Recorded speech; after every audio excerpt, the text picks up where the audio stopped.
ආයුබෝවන් හැමෝටම සාදරයෙන් පිළිගන්නවා චූටිකී කෑම පොත YouTube channel එකට. ඔන්න චූටික්කිට තවත් රසවත් gift එකක් ලැබිලා තියෙනවා. ඉතින් ඔයාලට චුට්ටක් පෙන්නන්න ඕනි කියලා හිතුණා. ඒකත් ගොඩක් වැදගත් නිසා මේ තියෙන්නේ Nutri Kids එකෙන් හම්බුන multigrain cereal එක. මේක බබාලට ගොඩාක් හොඳයි. ධාන්‍ය වර්ග ගොඩාක් එකතු කරලා හදපු සීරියල් එකක්. මේ තියෙන්නේ බඩේරිඟු සහල්. ඉතින් මම මේකෙන් තමයි අද බබාට රස කැඳ එකක් හදාගන්නේ. මේක සාමාන්‍යයෙන් ලිපේ තියලා විනාඩි 45ක් යන්නෙත් නෑ, ටක් ගාලා ඉදෙනවා. ඉතින් හදාගන්නත් හරිම ලේසි. මේ බඩේරිඟු සහල් වලින් කෑම ජාතිත් ගොඩාක් හදන්න පුළුවන්. මං ඉදිරියට රෙසිපි අරගෙන එන්නම් තව අම්මලාට ලේසි වෙන්න. ඉතින් ඒ වගේම මේ තියෙන්නේ කුරක්කන් ආමන් කෙසෙල් මිශ්‍ර කරපු රසම රස සීරියල් එකක්. අපි සාමාන්‍යයෙන් කඩෙන් කුරක්කන් පිටි එකක් ගේනවට වඩා ඉතින් මේ වගේ මික්ස් එකක් ගන්න තියෙනම් බබාගේ බර ගැන හිතන අම්මලාට ඔන්න හොඳ සීරියල් එකක්. මේ තියෙන්නේ පිරිසිදු පැණි නැති රසම රස රටඉඳි. ඉතින් ගොඩක් රසයි මේ රටඉඳි එක. හරිම පිරිසිදුයි. ඒ වගේම ඉතින් බය නැතුව ගන්න පුළුවන්. ඔයාලට පේනවා ඇති හරිම පිරිසිදුවට තියෙනවා. මේ හරිම රසයි. ඒ වගේම බය නැතුව ගන්න පුළුවන්. Nutri Kids එකෙන් ඔන්න ඔයාලටත් කැමති නම්. ඉතින් ඒ වගේම mix nut powder එකක් හම්බුණා ඉතින් චූටි බබාට. මේක නම් ඉතින් කෑම වලට දානවටත් වඩා එයා නිකන් ගන්න තමයි ආස. ඉතින් කෑම වලට දාලා හදන්නත් පුළුවන්. කැඳ වර්ග වලට එහෙම දාන්න පුළුවන්. හරිම රසට හදාගන්න පුළුවන් එතකොට. ඉතින් මෙන්න මේ ಜಾති තුන එකතු කරලා තමයි මම අද ඔන්න හදාගන්න ලෑස්ති වෙන්නේ. බලමු කොහොමද හදන්නේ කියලා.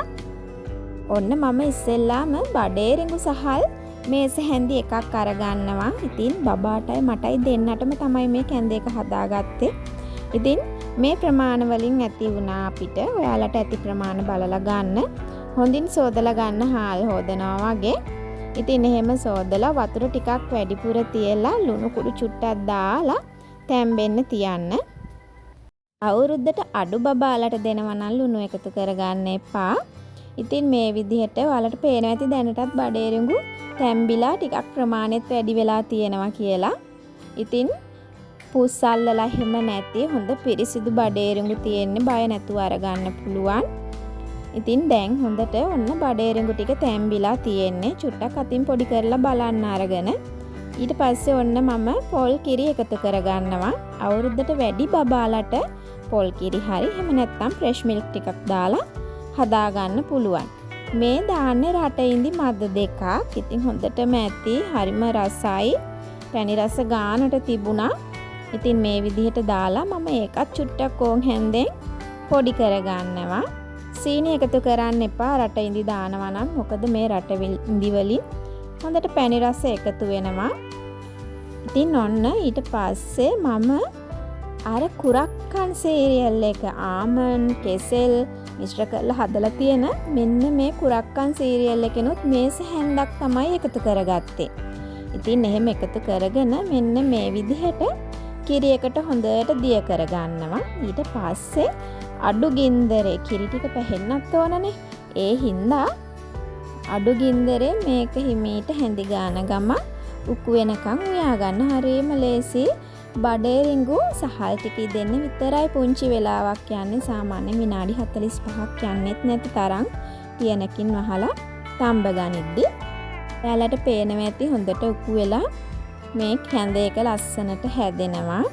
ඉතින් මේ විදිහට ඔයාලට හරිම පහසුවෙන් හදාගන්න පුළුවන්. ඔයාලට පේනවා ඇති මෙන්න මම හදාගත්ත කැඳ එක. ඉතින් මම මේකට අනිවාර්යෙන් මුද්දරප්පලන් නම් එකතු කරන්න ඕනේ. නැත්තම් චූටික්කි පොඩ්ඩක් යුද්ධය අල්ලනවා කොහොම මුද්දරප්පලන් කියලා. ඉතින් එයාගේ ආසම කෑමක් තමයි මුද්දරප්පලන්.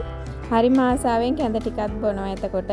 ඉතින් මේ වගේ බබාලා ආස දේවල් එකතු කරලා දෙන්න. එතකොට නිකම්ම යාලට කවා ගන්නත් පුළුවන් කිසිම අපහසුාවක් නැතුව. ඉතින් ඔන්න මම වැඩිපුර මුද්දරප්පලන් ටිකකුත් එකතු කරගත්තා. මම මේකට අමතරව නට්ස් පවුඩර් මුකුත් එකතු කරන්න ගියේ නැහැ. එහෙම එකතු කරගන්න පුළුවන්. සාමාන්‍යයෙන් කුරක්කන් පිටි එක විතරක් ගන්නවා නම් ඔයාලා නට්ස් පවුඩර් ටිකක් එකතු කරගන්න. මම ගත්ත කුරක්කන් එකේ නියුට්‍රිකිඩ්ස්ලා ඒකට එකතු කරලා තියෙනවානේ නට්ස් පවුඩර්. ඒ කියන්නේ ආමන්ඩ් එකතු කරලා තියෙනවා, කෙසෙල් එකතු කරලා තියෙනවා. මේකේ හරිම කෙසෙල් රසක් එනවා. හොඳ සීනි කෙසෙල් රසක් එකතු වෙලා තියෙනවා. ඉතින් හදලම බලන්න ඕනේ, හරිම රසයි. ඉතින් මේ වගේම දෙයක් කියන්න ඕන, අවුරුද්දට අඩු බබාලට මේ කැඳ එක දෙනවා නම් හොඳට බ්ලෙන්ඩ් කරලා ගන්න. මොකද බඩේරිඟු කෑලි තියෙන නිසා බබාට හිර වෙන්න ඉඩ තියෙනවා චූටිනේ යාලා.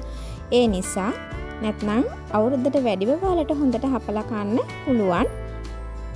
ඉන්න එහෙනම් ගිහින් එන්න. හැමෝටම සුබ දවසක් කියලා ප්‍රාර්ථනා කරනවා.